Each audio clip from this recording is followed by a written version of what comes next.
Hello everyone, and welcome to this video tutorial in which we're going to be taking a look at an OCR A-level law exam paper. The one we're looking at in this video is the legal system and criminal law. We're going to be looking at the exam format, the marks that are available, and the sorts of content you should be including to maximise your chances of getting full marks. To help you prepare for this exam, I'm showing you a sample question paper that's been produced by OCR for A-level law for the legal system and criminal law paper. On this paper, you need to answer a total of 5 questions.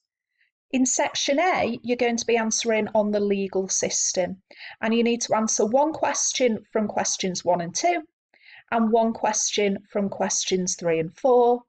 And on section B, you're going to either choose part 1 or part 2 and answer the 3 questions that go with the part that you've chosen. And that's going to give you a total of 80 marks overall. So let's start by looking at section A. So section A is on the legal system, and you're going to answer 2 questions, and there are 4 on this section, okay, but you only need to answer 2 of them. You need to pick one of these ones, so either 1 or 2, and then you need to answer one of these ones, so either question 3 or question 4.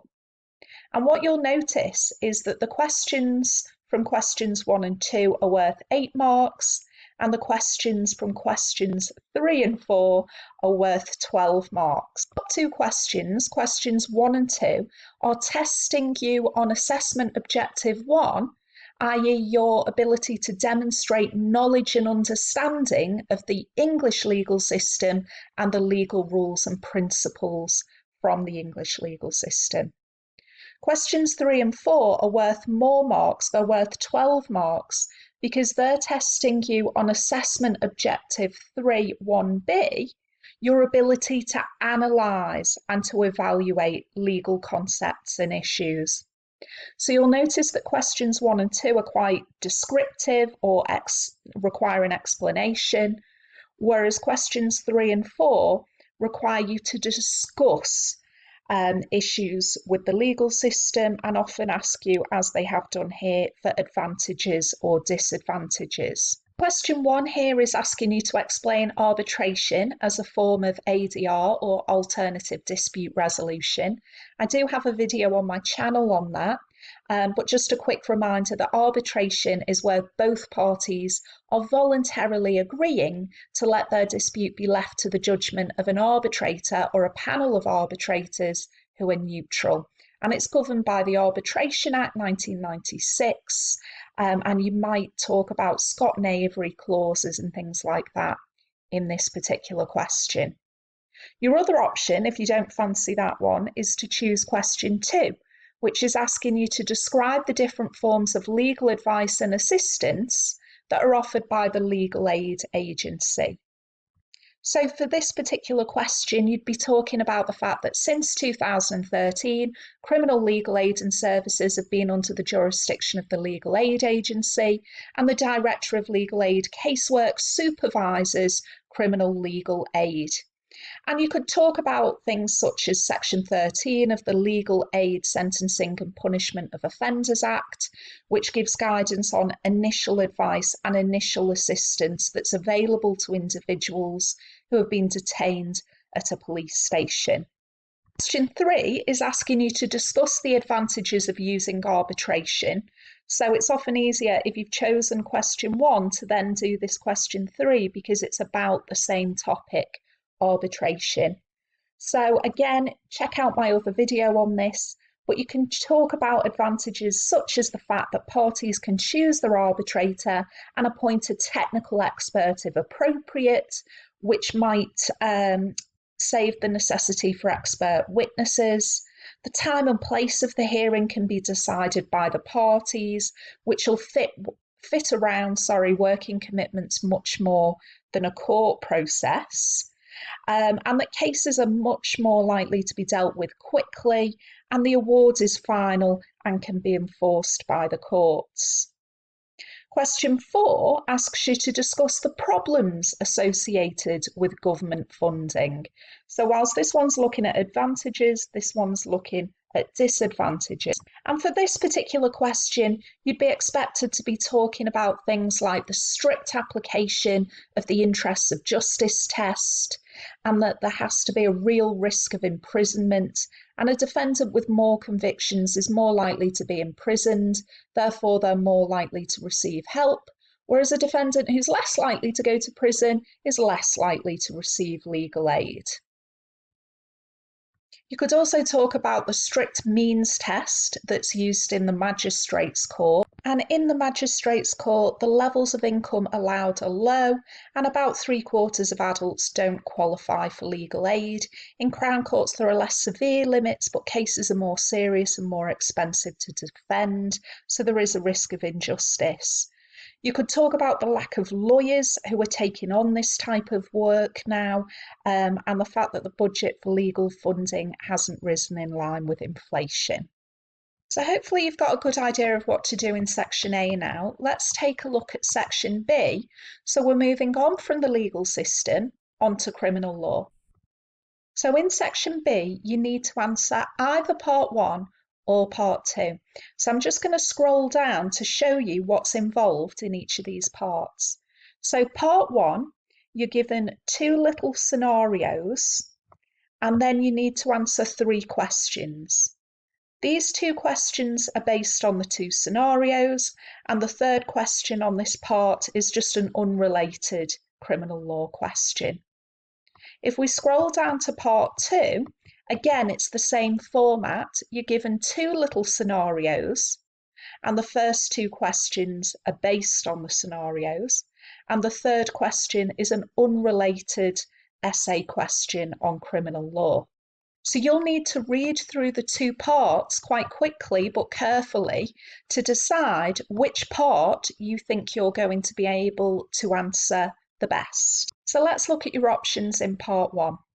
In the first scenario, you've got a character called Katja who's texting while driving, and she runs over a runner, Peter, who later dies.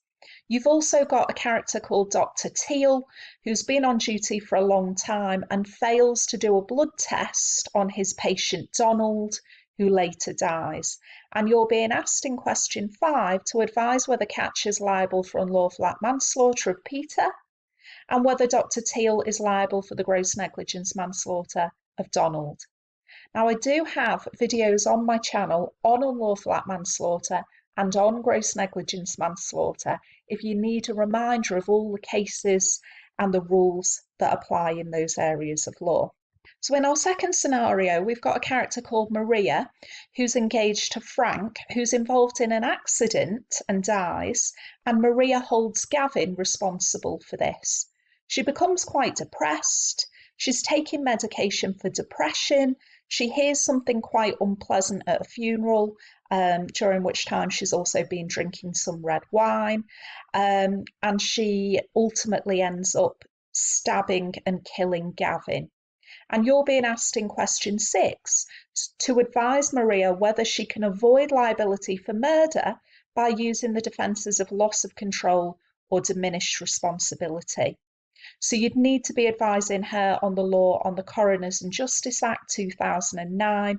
And once again, I've got 2 separate videos on these defences of loss of control or diminished responsibility, which would turn what would otherwise be murder into involuntary manslaughter.